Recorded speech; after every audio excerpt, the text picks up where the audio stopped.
નમસ્કાર મિત્રો, YouTube channel VK okay vlog આપનું સ્વાગત કરે છે અને આજે આપણે આવી ગયા છીએ ગોંડલ તથા કોટડા સાંગાણી કાઠી ક્ષત્રિય સમાજ દ્વારા સરસ્વતી સન્માન કાર્યક્રમ યોજવામાં આવેલ છે, જે આજે આપણે જોઈશું. ખૂબ શીખ્યા છીએ, એમને ખૂબ અમને માર્ગદર્શન આપેલું છે. આપણા માટે ગૌરવની વાત છે કે આજે આપણા કાર્યક્રમમાં જોડાયા છે, તો એમને તાળીઓના ગણગણાટથી વધાવું છું. સાથે સાથે હું એક દીકરીબેનને વિનંતી કરું કે કુમકુમ તિલક કરી અને આપણે સન્માન છું.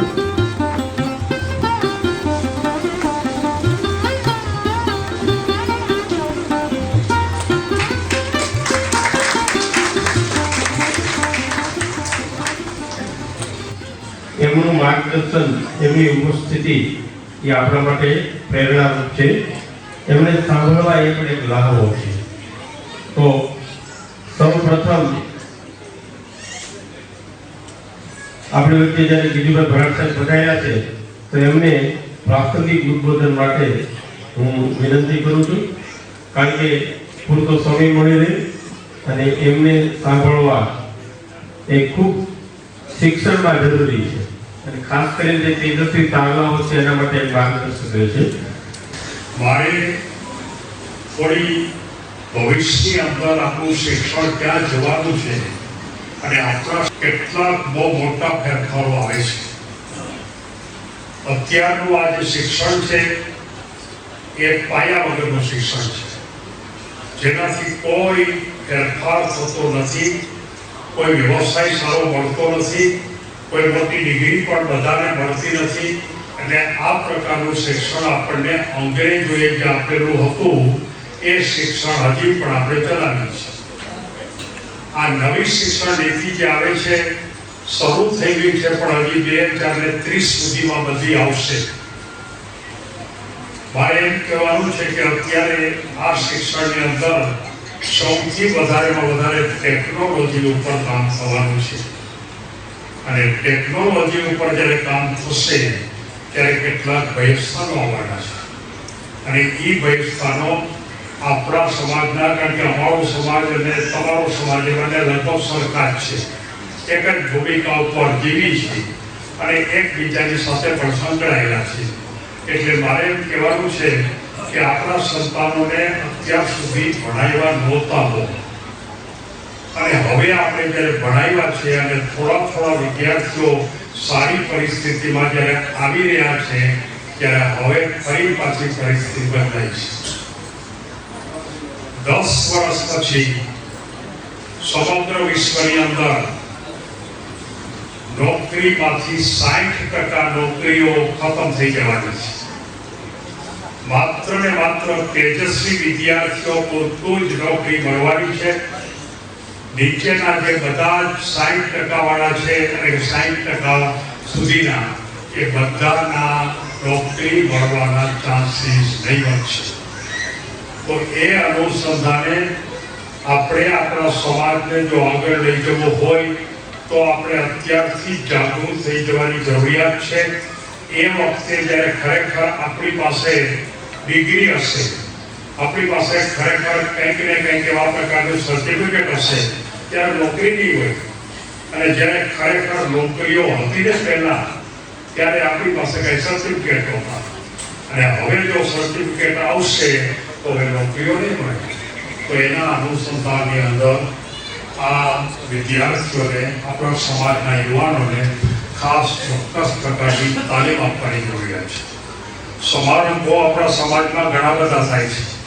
હું ઘણી જગ્યાએ ગયો છું, ઘણી સંસ્થામાં પણ ગયો છું, તમારે મંદિર ઉપર પણ હું ગયો છું, પણ આપણા સમાજમાં હવે તાલીમની ભૂમિકા ઉપર કરવું બહુ જરૂરી છે. જો યુવા પેઢીને આપણે તાલીમ નહીં આપીએ, કારણ કે અત્યારે ક્યાંય શિક્ષણ સંસ્થાની અંદર કોઈ તાલીમ નથી, માત્ર ને માત્ર માર્ગલક્ષી શિક્ષણ છે અને માર્ગલક્ષી શિક્ષણ માટેનું કોઈ મૂલ્ય નથી. કદાચ 90% માર્ક આવશે તો પણ એનું કોઈ મૂલ્ય નહીં રહે અને એટલા માટે તાલીમની ભૂમિકા ઉપર કામ કરવું જરૂરી છે. નવી શિક્ષણ નીતિની અંદર જે સૌથી અગત્યની વાત આવી છે એ માત્ર આવા મોટા મોટા તોફા ભણવાની વાત છે ને, એ હવે નીકળી ગઈ છે. મેં એમાં ખૂબ જાજા વર્ષ કામ કર્યું છે. ઓનલાઈન પણ મારે કેટલીક મિટિંગો થાય ત્યારે તો આપણા સમાજને મારે જાગૃત કરવા જોઈએ. અને એ જાગૃતિના અનુસંધાનમાં મારે એમ કહેવાનું છે કે જેનામાં સ્કિલ હશે, જેનામાં આવડત હશે, એ લોકો જીવનમાં આગળ વધવાના છે. અને આપણને સૌને ખબર છે કે આપણા સમાજની અંદર અત્યારે કેટલાય આ કદાચ સ્ટેજ ઉપર બેઠેલા પણ બહુ જાદુ પીણા નહીં હોય, છતાંય પોતાના સ્ટેજમાં ખૂબ આગળ છે. કારણ કે એની પાસે સ્કિલ હતી અને એ સ્કિલ એને પોતે જાતે ઊભી કરી, કોઈ શીખવાડી નથી. અને હવે આપણે આ યુવા પેઢીને જાતે સ્કિલ નહીં આવડે એટલે આપણે એને જાતે સ્કિલ માટેના ખાસ તાલીમી વર્ગો આપણા સમાજની જે સંસ્થાઓ હોય એ સંસ્થામાં આપણે રાખવા પડશે. આ પહેલી વાત. બીજી વાત મારે જે બતાવવાની છે વાત એ છે કે હવે પછી આગળ ઉપર તમે પરદેશમાં ખૂબ જવાનું થયું છે. ઘણા બધા દેશોમાં ફેરો છું શિક્ષણના અનુસંધાનમાં, અને ત્યાં જાણવા મળ્યું છે કે આપણા અત્યારના આ જે બધા વ્યવસાયો છે ને એ બધા તૂટી પડવાના છે. અત્યાર સુધી આપણે સામાન્ય જરૂરિયાતની ભૂમિકા ઉપરના વ્યવસાય કર્યા, પણ મોટા ભાગના જે અત્યારના મોટા મોટા વ્યવસાયો છે એ બધા તૂટી જવાના છે. અને એ વ્યવસાયો નવા પ્રકારના આવવાના છે. આ નવા પ્રકારની કઈ વાત તો અત્યારે કહી શકાય એમ નથી, કારણ કે અત્યારે એને માટેનો સમય નથી. પણ કોઈક વાર એના અનુસંધાનની વાત કરીશ. પણ એ જે નવા વ્યવસાય છે એની અંદર આપણા બાળકોને તૈયાર કરવા પડશે. અને એ તૈયાર કરવા માટે પણ થોડું પ્લાનિંગ જરૂરી છે. અમારે સમાજમાં પણ એટલે કે રાજ્યો બ્રાહ્મણ સમાજમાં પણ હું આ જ પ્રકારે કામ કરવા માટે પ્રયત્ન કરું છું. કારણ કે લગભગ આપણે સમાન પ્રકારની ભૂમિકામાં છીએ, બહુ મોટો ફેરફાર નથી એટલો બધો. અને એ દ્રષ્ટિએ આપણે જોઈએ તો ખરેખર આ વ્યવસાયની ભૂમિકા બદલવી પડશે. આ જે હવે પછીનો જે 10 વર્ષનો સમય આવે છે એની અંદર કોઈ પણ શક્તિનો વિકાસ કરવો હશે, કોઈ પણ તાકાત કોઈને મેળવવી હશે તો એ બહુ સરળ બનશે. પૈસા કદાચ બહુ જાજા કમાવા હશે તો પણ સરળ, કોઈ મિલકતો વધારે કરવી હશે તો પણ બહુ સરળ. કારણ કે દુનિયામાં તાકાત વધતી જાય છે અને એ તાકાત વધતી જાય છે એનો ઉપયોગ આપણે પણ આપણા સમાજ માટે કરવો પડશે. કેવી રીતે તાકાત વધારવી? તો કે તમે જોઈ શકશો કે 10 વર્ષ પછી જે અત્યારે આપણા સમાજમાં જે મોટા મોટા મોલ છે ને, મોલ એ બધા તૂટી પડવાના છે. આપણે બરોબર ખાતરીપૂર્વક કહું છું, સમજીને કહું છું, આ વાતને જોઈ છે એટલે કહું છું કે એક પણ મોલ છે હવે લાંબો સમય ચાલવાનો નથી. 10 જ વર્ષનો ગાળો છે અને 10 વર્ષની અંદર નવા પ્રકારના વ્યવસાય ઘરે ઘરે આપણે આખી ભૂમિકા ઓનલાઈનના સંદર્ભ ઉપર કામ કરશે. માત્ર પ્રાયોગિક. તમે જો ગૂગલે હમણાં જાહેરાત કરી હમણાં એ ઇન્ટરવ્યુમાં કે અમારે તમારા સર્ટિફિકેટનું કાંઈ કામ નથી. તમે એન્જિનિયર હો કે ડૉક્ટર હો કે કદાચ અન્ય કોઈ પણ તમારી પાસે ડિગ્રી હોય, તમે અહીંયા આવો અને તમારી પાસે આવડત શું છે, તમે કેટલું કમાઈ શકો છો, અમને કેટલું કમાઈ દો છો, તમે જો અમને કમાઈ દેશો તો એના 20% અમે તમને આપશું પગાર. આ બધી જ બાબતો છે એ બધી બાબતો આપણે હવે અહીંયા બહુ નજીકમાં આવી રહી છે. અને ગૂગલે જો આ જાહેરાત કરી હોય તો વિશ્વના મોટી કંપનીઓ છે એ તરત જ જાહેરાત કરશે કે આ ડિગ્રીનું કોઈ મહત્વ નથી. ડિગ્રીનું મહત્વ નથી એટલે ડિગ્રી વગર ચાલી શકે એમ તો છે જ નહીં. પણ જે લોકો ઊંચી દરજ્જાની ડિગ્રી લેશે ને એનું માત્ર કામ છે. નાની ડિગ્રીથી માંડ આપણે પાસ કરાવી દઈએ, માંડ આપણે આ પ્રકારે જઈએ તો એ પ્રકારની ભૂમિકા છે એ ચાલશે. ત્યાર પછીની ભૂમિકા કે જે ખરેખર બહુ અગત્યની ભૂમિકા છે કે આ સમાજની અંદર 10 વર્ષ પછી કોઈ કોઈને છેતરી નહીં શકે, કોઈ કોઈને નુકસાન નહીં કરી શકે, ગુંડાગીરી ખતમ થશે, ભ્રષ્ટાચાર ખતમ થશે. આ વાત હું વિચારી કહ્યો છું. આ વાત માત્ર એમને નથી કહેતો, આપણને એમ થાય કે ભ્રષ્ટાચાર ખતમ થાય એવું તો કંઈ દેખાતું નથી, કોઈ જગ્યાએ લાગતું નથી. પણ 10 વર્ષની ભૂમિકા તમે જોજો, 10 વર્ષની અંદર આ આખી પરિવર્તન આવી રહ્યું છે. આપણે આપણા દીકરાને બહુ માત્ર ચાલાક બનાવવાનો પ્રયત્ન નહીં કરતા, પણ એને સરળ બનાવવાનો પ્રયત્ન કર્યો, એને નિખાલસ બનાવવાનો પ્રયત્ન કર્યો. એટલે નિખાલસ બનાવશો તો જ આગળ વધશે. કારણ કે આ દુનિયા આ ટેકનોલોજીને કારણે ખુલ્લી થાય છે. આપણને ખબર છે કે આજે મોટા કોઈ માનો કે ધર્મના સ્થળો, બહુ મોટી કંપનીઓ, એના માણસો જે ખોટું કરી રહ્યા છે યુટ્યુબ ઉપર આપણે જોઈએ છીએ. આ જો ટેકનોલોજીમાં આપણે જોઈ શકતા હોઈએ, પહેલાં ખબર નથી પડતી કે કોણ ખોટું કરે છે. આ કોઈ સંતો મહંતો ખોટું કરે છે, બિઝનેસમેનો ખોટું કરે છે, કે અન્ય કોઈ મોટી વાતો કરનારા ખોટું કરે છે, એ કોઈને ખબર નથી પડતી. કારણ કે ટેકનોલોજી જ આગળ વધી. અત્યારે ટેકનોલોજીનો આગળ તો બહુ આપણે જોઈ નથી, પણ છતાંય માત્ર આપણને વિડીયો બનાવતા આવડી ગયા ને તોય કેટલાય ખુલ્લા થઈ ગયા માણસો. તો હવે તો આજે ટેકનોલોજી આવવાની છે, અને એ ટેકનોલોજીને કારણે ખરેખર આપણે બધાય ખુલ્લા થવાના છે. હું ગમે તેટલી વાતો સારી કરતો હોઉં, પણ અંદર મારું શું પડ્યું છે એ પડદા ઉપર આવશે. પડદા ઉપર એમ થશે કે તમારે વાતો સારી કરો છો, તો અંદર તો કંઈક ખરાબ પડ્યું છે. હવે એકવાર ખરાબ પડ્યું છે એ મારી ખબર બીજાને પડે એટલે મારે સારું થવું જ પડશે, છૂટકો જ નથી. આપણે કેટલી વખત સમાજની સામે ખરાબ રહેશું. કોઈ માણસને ખરાબ રહેવામાં રસ નથી, પણ જ્યાં સુધી ખબર ન પડે ત્યાં સુધી. અને હવે ખબર પડવાની છે. અને આ વાત હું એટલા માટે કહું છું કે વિશ્વની જે 40 જેટલી ટેકનોલોજી છે, અને એ 40 ટેકનોલોજી ઉપર મેં મૂકેલી છે, એક ટેકનોલોજી ઉપર. અને એ ટેકનોલોજી ઉપરની જે બુકો હતી એની અંદર આપણા ગુજરાતી સમાજને બરોબર ખ્યાલ આવે, સામાન્ય રીતે 8મા ધોરણ પાસ હોય એ પણ સમજી શકે એ ભાષામાં મેં ટેકનોલોજીની બુક લખી છે. મારો કહેવાનો મુદ્દો એ છે કે ફરી એકવાર આપણે કદાચ હવે આ ઉપર વયા ગયા, આપણે બધા ઉપર વયા ગયા, તો કદાચ આપણામાં ફેરફાર ન થાય એમ માની લઈએ. આપણે થાય તો સારી વાત છે, કરવા જેવું ખરું, સરળ બનવા જેવું ખરું. પણ એક વાત ચોક્કસ છે કે આ જિંદગીના છેડામાં કોઈ આપણને પકડી ન લે ને કે આપણે ખોટા છીએ, એટલા માટે પણ સારું થવું પડશે. અને એના માટે આપણે જાગૃત થાવ, એના માટે આપણે પૂરા પ્રયત્ન કરો. અને એ પ્રયત્નની અંદર આપણે બધા પ્રયત્ન કરી શકાય. અને એક વધારાની વાત બીજી કહેવાય છે, અત્યારે તો પ્રાસંગિક ભૂમિકા છે, જ્ઞાન સત્રમાંથી હું ત્યાં મોટા દરવા ગયો તો ત્યારે જ્ઞાન સત્રમાં બધી વાતો કરી હતી. પણ તમે જોશો અહીંયા આપણે બીજી વાત એ કહી શકાય કે આપણે પોતે આપણી ઇમ્યુનિટી વધારવો. ઇમ્યુનિટી એટલે ભારતની અંદર મોટા ભાગના સંદર્ભની અંદર માણસ પોતે પોતાની જાત માટે કોઈની પ્રેમ કરતો નથી. આપણે જાતને ખતમ કરી નાખી છે. આપણામાં વ્યસનો કેટલા છે. આપણે ઘરે માત્ર આપણા સમાજની વાત નથી કરતો, દરેક ગામની અંદર, મોટા શહેરમાં ઘરે વ્યસન થઈ ગયા છે. અને આ વ્યસનને કારણે આપણી ઇમ્યુનિટી ખલાસ થઈ ગઈ છે, આપણે તૂટી ગયા છે. હવે આ કુદરતે આપણને 100 વર્ષ સુધી અહીં જીવવા માટે અહીં મોકલા છે.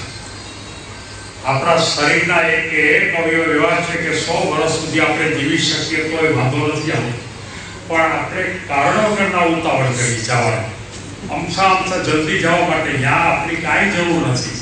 પણ આપણે ખોટા ઉતાવળ કરી છે, ખોટા ખોરાક, ખોટા વ્યસનો, ખોટી રીતે જીવવું, મનની એકાગ્રતા નહીં, ખોટા ગુસ્સા કરવા, ખોટા ઝઘડા કરવા, આ બધી બાબતોથી આપણે હવે નિવૃત્ત થવું જોઈએ.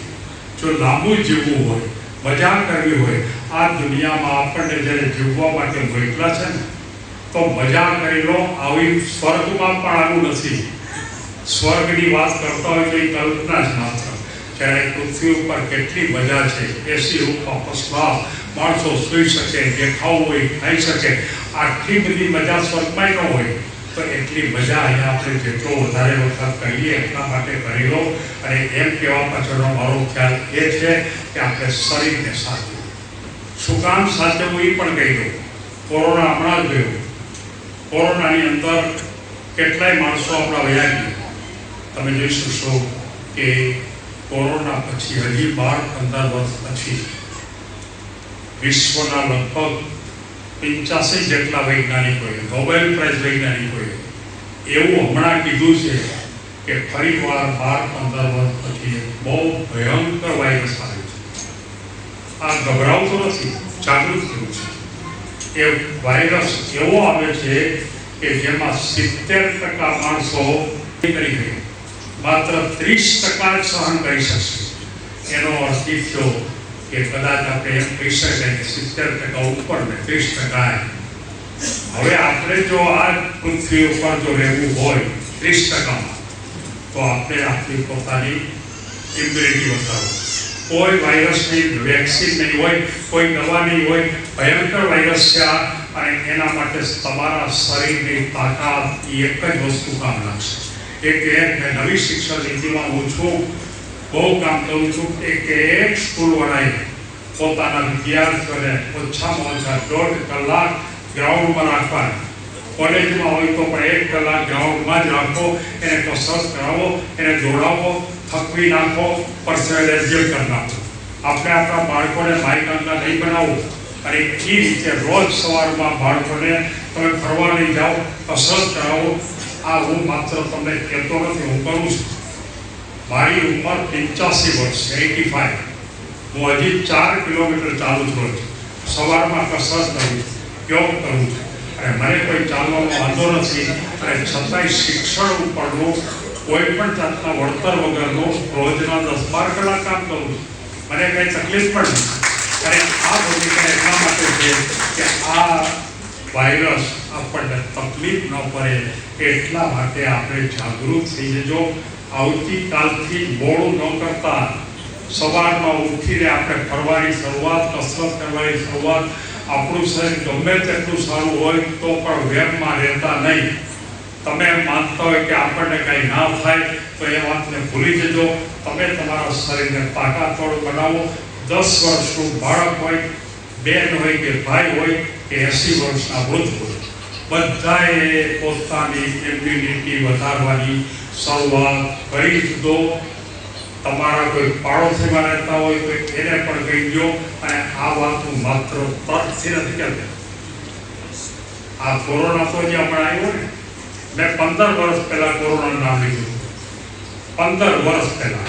અને એ વખતે મેં કોરોનાની વાત પણ કરી હતી કે જો ખરેખર આ રીતે જો રહેવાનો પ્રયત્ન કરી તો કોરોનામાં માણસો બહુ મરે નહીં. આપણે એમાંથી મોટા ભાગના તો ટીકવા જ રહ્યા છે, મોટા ભાગના. પણ કેવી રીતે આપણે ધ્યાન રાખવું એની વાત મેં બુક લખી હતી, એના ઉપર મને એવોર્ડ મળ્યો છે.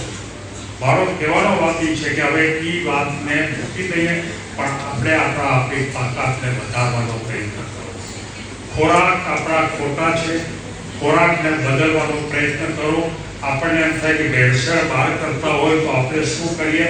આપણે પહેલાં જેમ જમતા હતા જમી શકીએ. આપણે છાશને રોટલો ખાઈને મજબૂત બની શકીએ. બહારના ખોરાકની કોઈ જરૂર જ નથી. અને આ પ્રકારે આપણને તો કેટલા ખોટા ખોરાક હતા, જંક ફૂડ એટલા બધા આપી દીધા કે આપણા છોકરાને માત્ર કંઈ ખબર જ પડતી નથી, ખબર જ પડતી કે આપણે શું ખાવું જોઈએ. હવે આ પ્રકારની પરિસ્થિતિ માટે જવાબદાર કોને કહેવું? માતા જવાબદાર છે, પિતા જવાબદાર છે, સમાજના કાર્યકરો જવાબદાર છે, સમાજના ડોક્ટરો જવાબદાર છે? નહીં, ડોક્ટરો કે સમાજના માણસો કે કાર્યકરો જવાબદાર નથી, પણ સૌથી મોટા જવાબદાર માતા પિતા છે. માતા પિતા જાગૃત થઈ જાઓ, એની પાસે વાતો કરો, મોટી મોટી વાર્તાઓ તમે કહો. કારણ કે એનું મન જો ચોખ્ખું નહીં થાય, એના પોતાના વિચાર જો ચોખ્ખા નહીં થાય તો એના જીવનમાં કોઈ બી આગળ નહીં વધી શકે. અલબત્ત એની સાથોસાથ એના માર્ક પણ લાવવા પડશે. પણ માર્ક કદાચ ન આવે, ઓછા માર્ક આવે અને કદાચ 40% માર્ક આવે તો પણ તમે ચિંતા ન કરતા. હું તમને ખાતરીપૂર્વક કહું છું કે 50% કે 40% વાળાને પણ તેજસ્વી કારકિર્દી બનાવવી હોય તો બનાવી શકાય. કોઈ 90% વાળા તેજસ્વી કારકિર્દી બનાવે તો ભૂલ જ છે કે ખોટી વાત છે. માનસિક રીતે વિદ્યાર્થીને આ જગતની અંદર ખાસ કરીને ગુજરાતની અંદર વિદ્યાર્થીને ગોખાવીને ખતમ કરી નાખે. એ ખરેખર માનો કે જ્યારે ખરેખર યુવાન થાય અને જીવવાનો સાચો વારો આવે ત્યાં તો એ ખતમ પોતો થઈ ગયો. આવા યુવાનો આપણા સમાજમાં જો વધારે આવશે તો આપણે કરશું શું? આપણા સમાજના કાર્યકરોની જવાબદારી છે. હું આના ઉપર દરરોજ રાત્રે 8 વાગે ડેઈલી એક વિડીયો મૂકું છું. છેલ્લા 4 વર્ષ વાર્તા પણ મૂકું છું, કેવી રીતે તમારે જીવવું, બાળકોએ કેવી રીતે કામ કરવું, માતાએ પોતાના સંતાનને કેવી રીતે તૈયાર કરવા, એના ઉપરના 100 વિડીયો છે. આપણા બાળકોને વ્યવસાયમાં કેમ લઈ જવા, એટલે અત્યાર સુધી આપણે વ્યવસાયમાં ગયા એમાં કોઈ બી માનો કે તાલીમ લીધી છે? કોઈ તાલીમ નથી, મેં નથી લીધી, તોય વ્યવસાય મૂક્યો છે. પણ એ સમય હતો. હવે તમે તાલીમ વગર વ્યવસાયમાં જઈ ન શકો. તાલીમ આપવો પડશે. અને એ તાલીમ આપવા માટેના લગભગ 50 થી 60 વિડીયો એમાં મૂક્યા છે. માતા ઘરમાં શાંતિ કેમ રાખવી, દાંપત્ય જીવન કેમ સારું કરવું, બાળકોની સાથે કેમ રહેવું, તંદુરસ્ત કેમ બનાવવું અને વિચારોને પણ તંદુરસ્ત કેમ કરવા, એ આ ભૂમિકાના સફળ